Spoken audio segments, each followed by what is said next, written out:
ស្ដីពុកម៉ែបងប្អូនទាំងអស់គ្នាថ្ងៃនេះដែលខ្ញុំនៅពុកម៉ែបងប្អូនមកទស្សនាពីរបៀបធ្វើខំនៅខេត្តកំពង់ឆ្នាំងភូមិកំពង់លែងហើយបងស្រីម្នាក់ដែលគាត់កំពុងតែធ្វើឆ្នាំនេះគាត់ឈ្មោះថាបងស្រីកុលាប់ហើយគាត់រស់នៅក្នុងភូមិកំពង់លែងក្បែរវិទ្យាល័យកំពង់លែងពុកម៉ែបងប្អូនហើយគាត់ពិតជាតស៊ូមែនទែនពុកម៉ែបងប្អូនគាត់បានបាត់បង់ប្រជាទីស្រឡាញ់របស់គាត់ហើយរាល់ថ្ងៃនេះគាត់មានបន្ទុកគ្រួសារគាត់ចិញ្ចឹមកូន3នាក់ហើយកូនរបស់គាត់មានស្រី2នាក់ហើយនិងប្រុសម្នាក់ហើយកូនរបស់គាត់នៅក្មេងៗមែនទែនប៉ុន្តែគាត់នៅតែតស៊ូព្យាយាមរកស៊ីចិញ្ចឹមកូនរបស់គាត់ឲ្យទៅបានសិក្សារៀនសូត្រជាធម្មតាទេពុកម៉ែបងប្អូនហើយនេះគឺគាត់ធ្វើក្អមដើម្បីបង្ហាញភ្ញៀវទេសចរដែលបានទៅទស្សនានៅទីនោះហើយភ្ញៀវទាំងនោះគឺពេលដែលទៅដល់នៅទីនោះគាត់ពិតជាមានអារម្មណ៍ថាប្លែកហើយគាត់ពិតជាបានរំលឹកអតីតកាលរបស់គាត់កាលពី100ឆ្នាំមុនអីកាលដែលគាត់ធ្វើក្អមធ្វើអីកាលដែលស្រុកទេសគាត់មិនទាន់ជឿនលឿនហើយគិតទៅបងប្អូនពិតមនុស្សយើងឲ្យតែមានជំនាញជាក់លាក់ហើយនឹងមានបទពិសោធន៍ចំណេះដឹងត្រឹមត្រូវហើយរស់ស៊ីដោយសុចរិតគឺពិតជាមានសេចក្តីថ្លៃថ្នូរមែនទែនទាំងដែលការធ្វើទាំងអីហើយគាត់ក៏បានលក់ជារបស់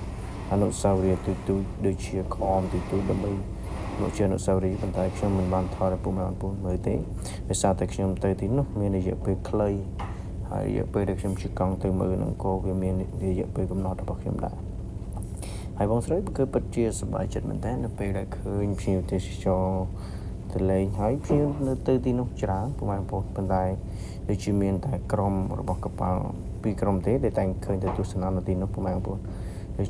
ហើយក្រុមកប៉ាល់ទាំងនោះក៏បាន support គាត់ដើម្បីឲ្យកូនទៅរៀនដើម្បីជួយនាំភ្ញៀវទៅមើលដើម្បីទៅទិញអនុស្សាវរីយ៍របស់គាត់នៅទីនោះហើយការលក់កាដូរបស់គាត់ក៏មិនមែនជាថ្លៃអ្វីដែរពុកម៉ែបងប្អូនមួយដូចជា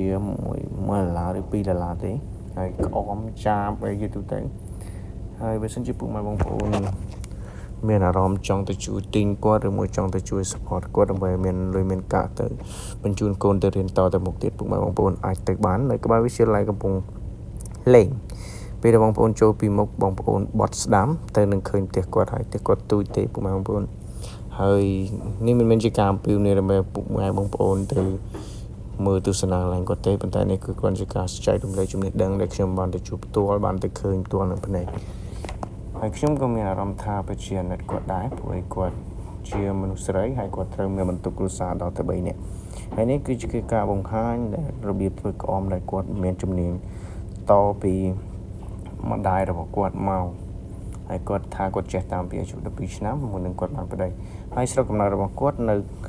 នៅឯ